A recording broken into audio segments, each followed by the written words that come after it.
khusus sampah sila sampah mikir hari ini harus pijat doang.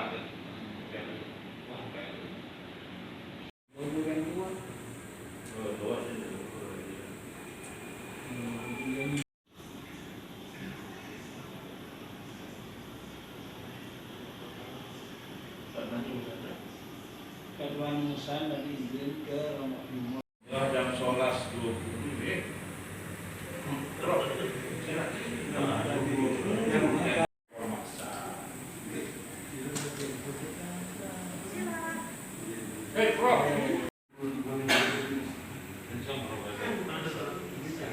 Mana Profesor Maksud?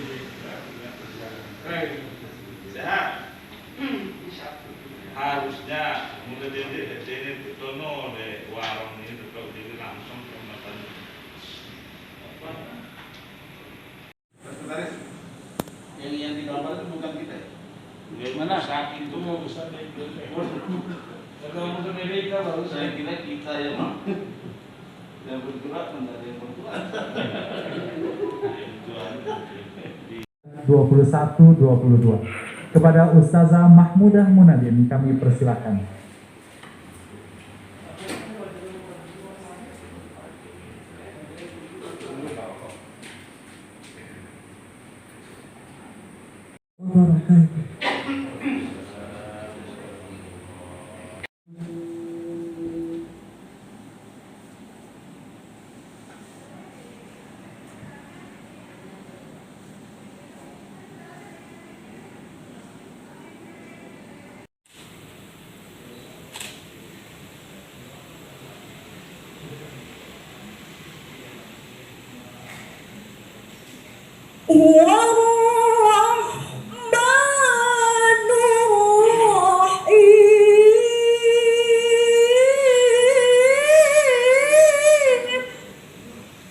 Ikatan Persaudaraan Haji Indonesia ke-32 yang akan disampaikan oleh Ketua Umum Pengurus Pusat Ikatan Persaudaraan Haji Indonesia, Bapak Haji Ismet Hasan Putro.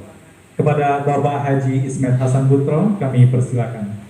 Bismillah, Assalamualaikum warahmatullahi wabarakatuh. Yang saya hormati Bapak Ketua Dewan Kehormatan DPIPI, Bapak Haji Muhammad Yusuf Kala.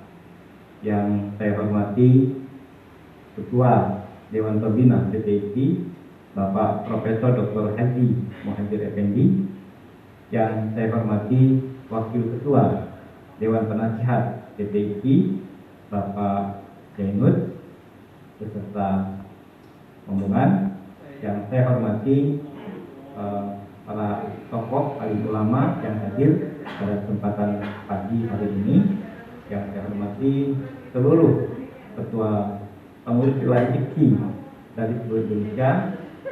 Yang saya hormati seluruh ketua dan pengurus IPI daerah kabupaten kota di Indonesia, pengurus cabang dan ranting di seluruh kecamatan dan juga desa di Indonesia. Hari ini kita patut berbangga karena Allah SWT yang senantiasa menyertai kita itu memberikan waktu, kesempatan dan juga kehidupan untuk kita kembali bersilaturahmi pada forum yang mulia ini.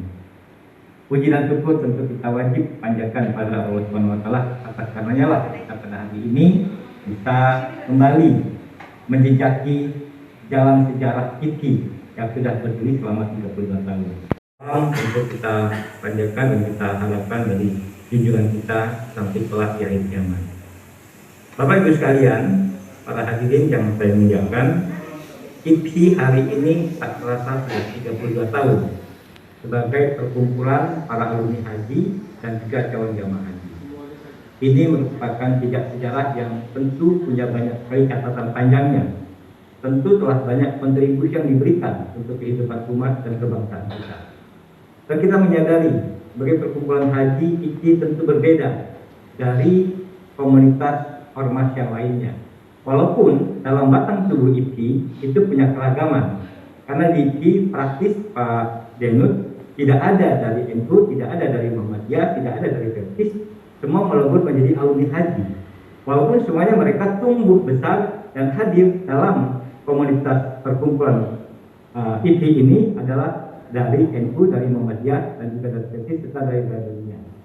Jadi saya mengatakan bahwa IPI praktis menjadi ormas Islam yang benar-benar tanpa mazhab, yang benar-benar mengembangkan persaudaraan pada ini. Jadi dia benar-benar menjadi entitas untuk mempersiapkan bekal dan payung di padang mahsyar nanti pada ini. Jadi tidak lagi berpikir tentang hal-hal yang semata-mata terfokus pada duniawi semata, namun lebih banyak mengembangkan upaya-upaya untuk mencari bekal ke akhiratan. Alumni haji, IPI seringkali dianggap sebagai komunitas elitis karena dia merupakan saringan dari hampir 180 juta masyarakat muslim Indonesia yang relatif secara ekonomi memiliki tingkat kemapanan yang lebih dari rata-rata. Mengapa? Karena tidak mungkin orang bisa berangkat haji jika tanpa memiliki basis ekonomi yang cukup memadai.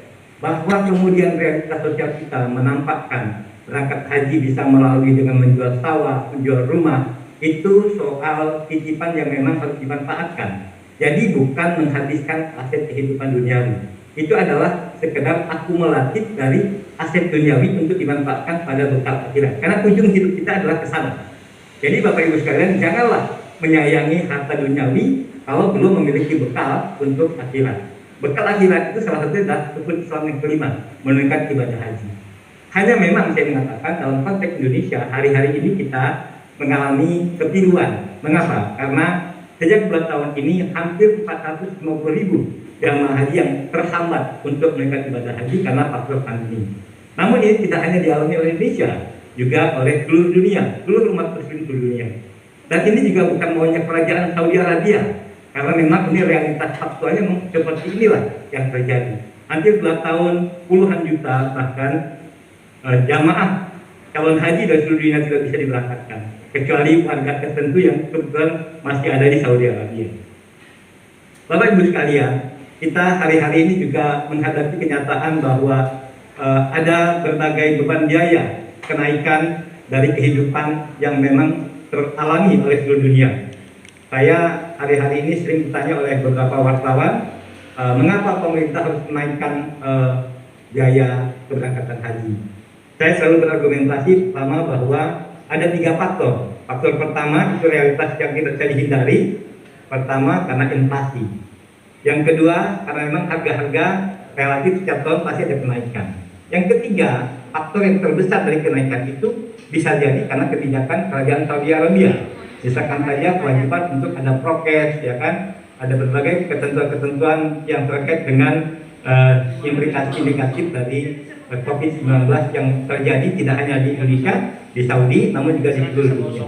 Itu termasuk dengan kaitannya karantina. Alhamdulillah, 2 minggu lalu kerajaan Saudi sudah mencabut aturan terkait dengan karantina dan juga prokes yang akan membebani bagi para jamaah yang akan beribadah.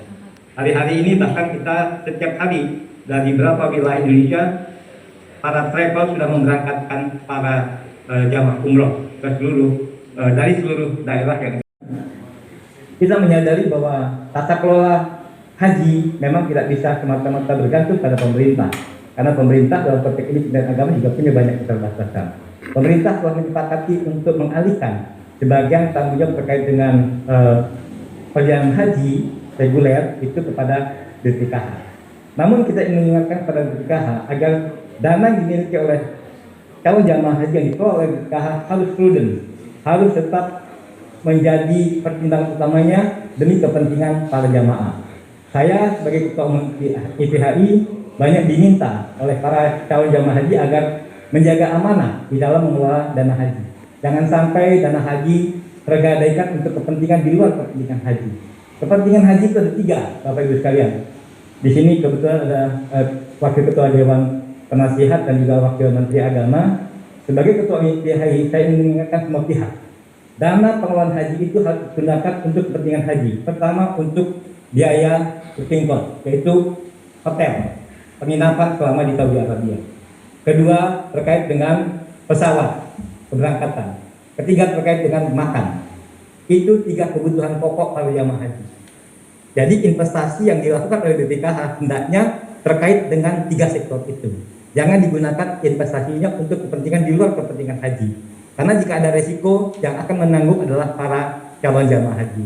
Oleh karena itu saya mengingatkan kepada BPKH terutama yang baru nanti agar mengevaluasi kembali investasi terkait dana haji di bank muamalat. Karena itu sangat beresiko.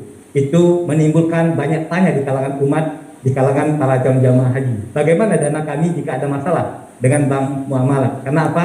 Sejarah bank muamalat banyak sekali yang menimbulkan kekhawatiran di kalangan umat. Dan saya tahu karena saya sempat menjadi bagian dari pemegang saham bank muamalat pada awal-awal didirikan di zaman Orde Baru. Bapak Ibu sekalian, hal yang lain juga penting saya sampaikan kesempatan ini, Pak Jainud. Pertama bahwa IPSI sedang menggagas untuk memproses keberangkatan umroh dengan kapal pesiar. Karena kita ingin memberikan edukasi pembekalan yang lebih besar selama proses perjalanan menunaikan ibadah umroh ataupun haji dengan kapal pesiar. Karena keberangkatannya akan melalui waktu dengan kapal cepat itu kita 7-8 hari. Ini adalah bagian dari proses yang sedang kita upayakan untuk bisa kita realisasikan. Dan alhamdulillah Pak Wamen, banyak wilayah dan daerah yang sangat antusias. Ketika saya sampaikan bahwa satu kapal itu hanya berkapasitas 1.200 orang, maka Jawa Barat bilang pada saya, Pak, nggak usah dijual ke daerah lain, cukup Jawa Barat saja selesai itu sekali berangkat. Artinya apa? Sangat luar biasa Pak Wamen antusiasnya. Demikian juga Sulawesi Selatan, Pak Ketua Umum, kalau cuma 1.200 satu kapal itu kami sekali berangkat selesai gitu. Nah jadi saya sangat optimis Pak Wamen bahwa ini akan menjadi salah satu alternatif untuk keberangkatan umroh yang bermanfaat, khususnya mungkin nanti bagi kalangan milenial, karena mereka bukan hanya beribadah dalam konteks religius, tapi juga bisa mendapatkan kegiatan-kegiatan baik di dalam perjalanan itu. Bapak Ibu sekalian, hal yang lain adalah yang menjadi concern kita semua adalah bahwa hari-hari ini kita merasakan sebagai bagian dari tema tentang Haji Mabrur sepanjang hayat untuk Indonesia sejahtera dan berkeadilan adalah terkait dengan rasa keadilan dalam penguasaan aset ekonomi nasional. Harus diakui bahwa umat Islam, umat Muslim itu sangat tertinggal dalam penguasaan aset nasional. Kalau saya berbicara tentang kekayaan negara, kekayaan sektor swasta, maka sektor swasta itu dikuasai tidak lebih dari 1% bangsa Indonesia dan tidak lebih dari 10 orang yang berjaya menguasai aset-aset itu. 1 orang pribumi yang tercantum dalam 10 besar kekayaan nasional adalah Haji Haidar Tanjung. Selebihnya tidak ada. Nah ini realitas dan tantangan bagi kaum muslim, khususnya para alumni haji dan juga jamaah haji, untuk mereka lebih memfokuskan, lebih perhatikan pada konteks penguasaan aset ekonomi nasional kita. Mengapa? Karena bangsa yang kuat, bangsa yang jaya itu diperkuat oleh basis kalangan entrepreneur minimal 7%. Sekarang ini Indonesia hanya dikuasai oleh entrepreneur tidak lebih dari 2%. Masih ada tantangan sekitar 5% yang harus kita isi. Nah, ini saya berharap adalah kaum muslim yang dibimbing oleh para alumni haji untuk tampil dan lahir memperkuat barisan ekonomi nasional kita. Karena haji itu tidak semata-mata harus mempersiapkan bekal payung akhirat, namun juga harus mempersiapkan kehidupan yang selama-lamanya untuk anak dan cucu keturunan kita sebagai umat muslim. Khusus kepada pengurus wilayah dan daerah, pada hari ini sebagai wujud konkret dari penguatan ekonomi umat adalah IPSI meluncurkan Mi Haji. Sekali lagi saya minta kepada teman-teman operator untuk menampilkan tampilan Mi Haji yang merupakan produk IPSI yang kita launching pada hari ini pada saat IPSI melaksanakan aklahnya. Mi Haji ini Pak Wamen itu kita produk bukan berbahan baku impor. Kenapa? Karena dia diproduk dari sayur-sayuran, daun kelor, kemudian juga dari singkong yang dikombinasi sehingga dia menjadi mie yang sehat. Saya sudah mempraktekkan makan itu karena saya punya ada sakit gula darah. Saya menggunakan mie haji itu, alhamdulillah selama 2 bulan tidak pernah mengalami kolesterol.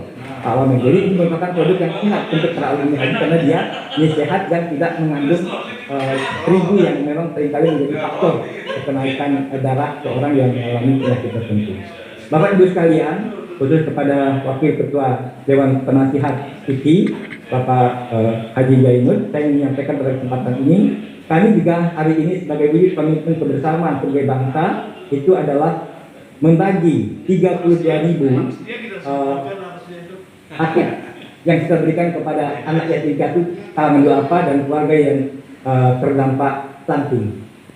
Kalau kita totalkan dana yang terkumpul 4,8 miliar saja ini dari seluruh akumulasi 34 provinsi dan 365 kabupaten kota di Indonesia. Jadi ini jumlah yang fantastis, di luar estimasi saya. Alhamdulillah semua bisa terlaksana, semua bisa terwujud, semua daerah kabupaten kota tergerak.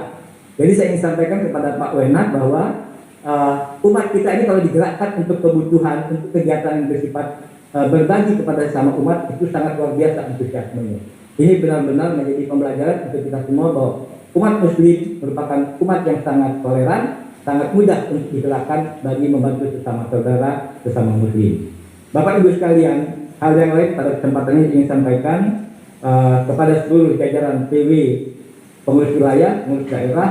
Hari ini kita patut berbangga karena dalam sejarah IKI inilah pertama kali Kementerian Agama secara resmi hadir bersama-sama kita, yang dalam hal ini diwakili oleh Wakil Menteri Agama Bapak Haji Zainud, yang pada hari ini tidak saja hadir sebagai Wakil Menteri Agama, tapi juga beliau dalam kapasitas sebagai Wakil Ketua Dewan Penasihat Konstitusi. Bapak Ibu sekalian, perlu saya sampaikan pada kesempatan ini khusus kepada seluruh pengurus wilayah dan daerah, harlah ini juga bagian dari upaya kita untuk memperkuat soliditas, kebersamaan, dan juga komitmen kita untuk membangun umat bangsa dan negara kita.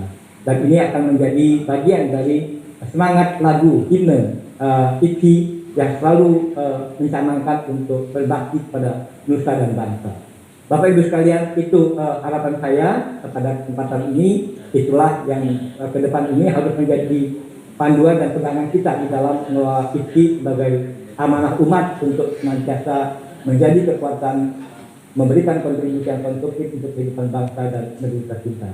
Bapak Ibu sekalian, akhir kata saya ingin menyampaikan pada kesempatan ini, mohon maaf jika dalam proses perjalanan kita dalam menghadapi badai IKI, kemudian juga ombak tenang IKI, itu akan selalu dinamis.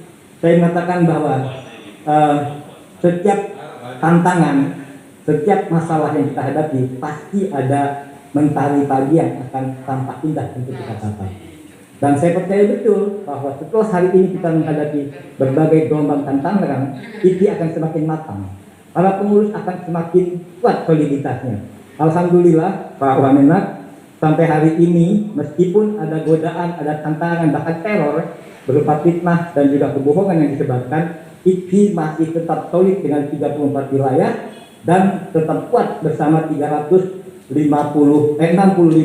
kabupaten kota, tidak tergoyahkan, tidak terganggukan oleh berbagai pihak yang sedang berupaya untuk mendiskreditkan dengan mengandalkan kebohongan dan fitnah itu. Saya merasa yakin betul bahwa alhamdulillah saya mengatakan pada kesempatan ini bahwa tantangan yang sekarang hadir ini itu merupakan bagian dari badai. Pada akhirnya kita akan sampai ke pantai dengan kehidupan yang lebih nyaman dan IKI akan semakin berjaya pada usia ke depannya.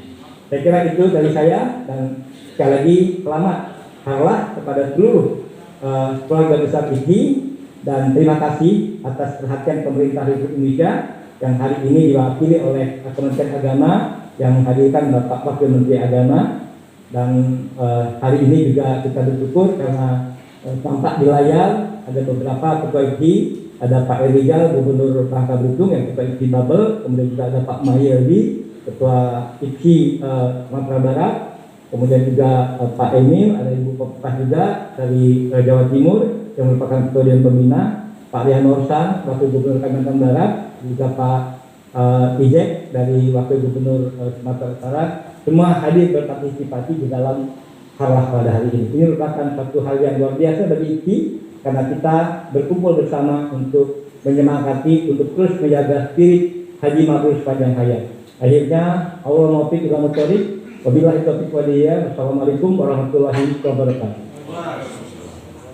65 pengurus daerah, kabupaten kota Ikatan Persaudaraan Haji Indonesia di seluruh Indonesia. Dan secara simbolis dari pengurus pusat akan diserahkan oleh Wakil Menteri Agama Bapak Dr. Haji Zainud Tauhid Saadi, didampingi oleh Ketua Umum Pengurus Pusat Ikatan Persaudaraan Haji Indonesia Bapak Haji Ismet Hasan Putro kepada anak yatim. Kepada Wakil Menteri Agama dan Ketua Umum IPHI berkenan untuk menyerahkan secara simbolis paket berbagi kepada anak yatim.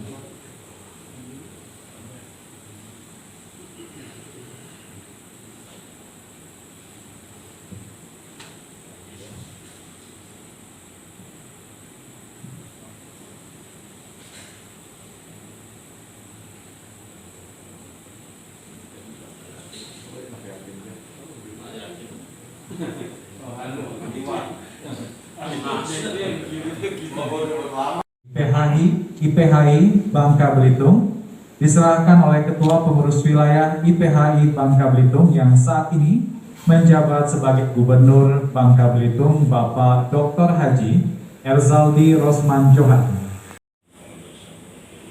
Selanjutnya dari PW Banten yang dilaksanakan di Masjid Agung As-Saurah Kota Serang, diberikan paket berbagi kepada 1.000 orang yang dirangkaikan dengan pengajian, pengukuhan pemuda masjid dan pengukuhan UPZ, IPHI dan dalam rangka hari lahir Ikatan Persaudaraan Haji Indonesia yang ke-32.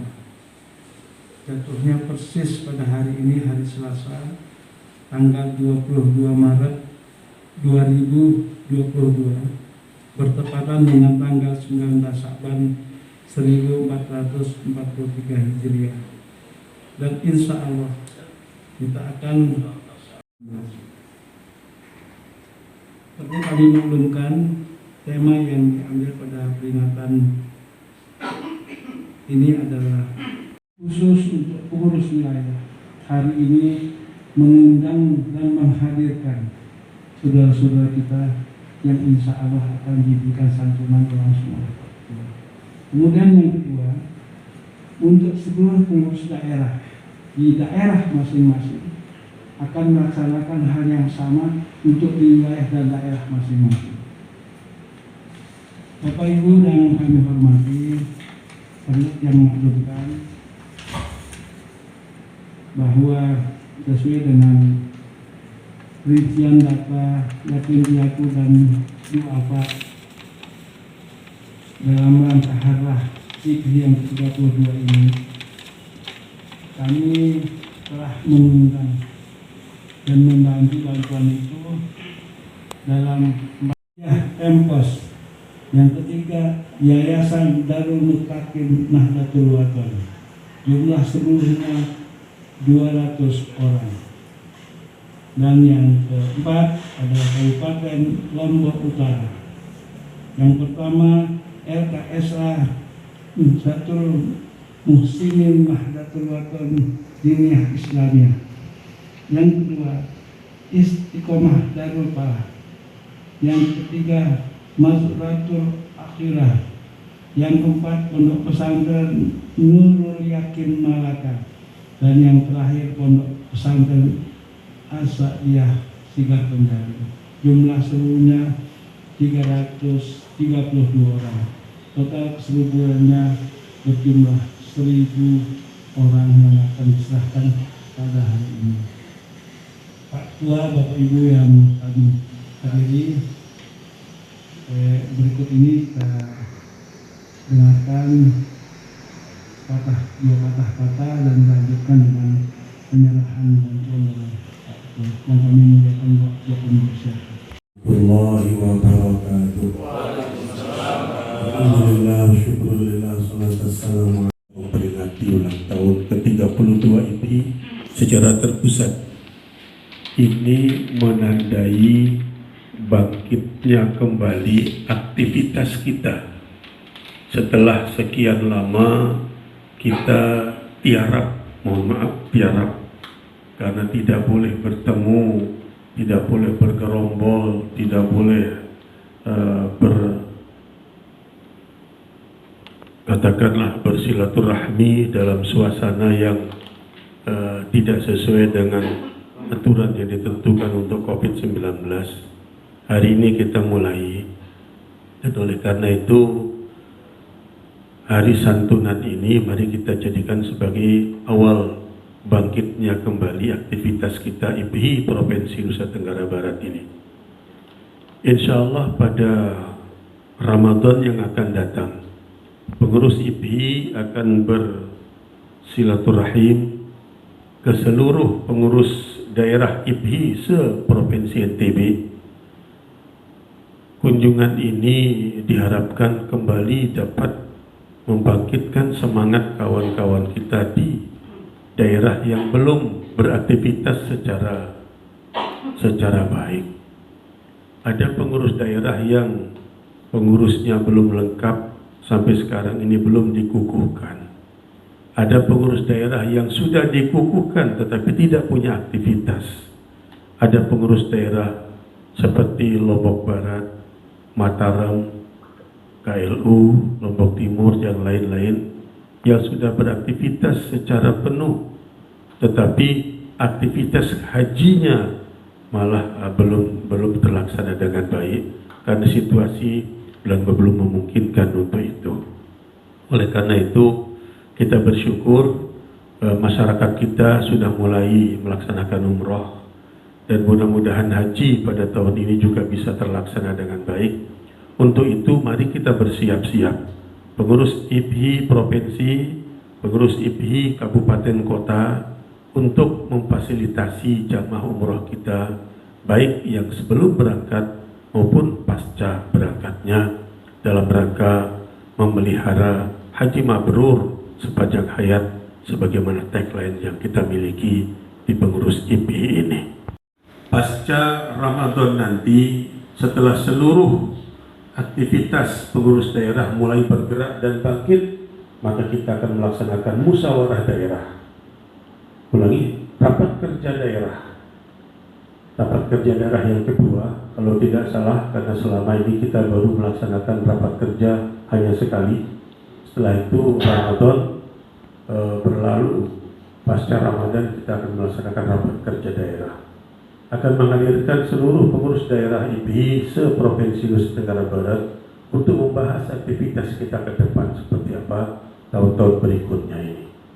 Dan alhamdulillah sambutan baik dari rekan-rekan kita pada pengurus daerah dapat kita apresiasi dengan sebaik-baiknya. Akhirnya saya menyampaikan ucapan terima kasih kepada semua pihak yang telah berpartisipasi dalam rangka melaksanakan santunan ini. Alhamdulillah kita bisa menghimpun 1000 santunan bagi anak yatim kita, dan sudah barang tentu jumlah ini sangat tidak tercukupi, sangat tidak memenuhi sebetulnya dibandingkan dengan jumlah anak yatim piatu kita yang ditampung di LKSA maupun di pondok-pondok pesantren. Kita berharap ke depan mudah-mudahan ikhtiar yang awal ini dapat kita laksanakan kembali pada tahun yang akan datang dengan jumlah atau dengan cara yang lebih semarak lagi dibandingkan dengan pada tahun ini. Wa ala alihi wa ashabihi ajma'in. Rabbana taqabbal minna innaka antas samiul alim wa tub alaina innaka antat tawwabur rahim. Allahumma inna nas'aluka min khairi ma sa'alaka minhu nabiyuka Muhammadun sallallahu alaihi wasallam. Allahumma barik lana fi Sya'ban wa ballighna Ramadan. Allahumma barik lana fi Sya'ban wa ballighna Ramadan. Allahumma barik lana fi Sya'ban wa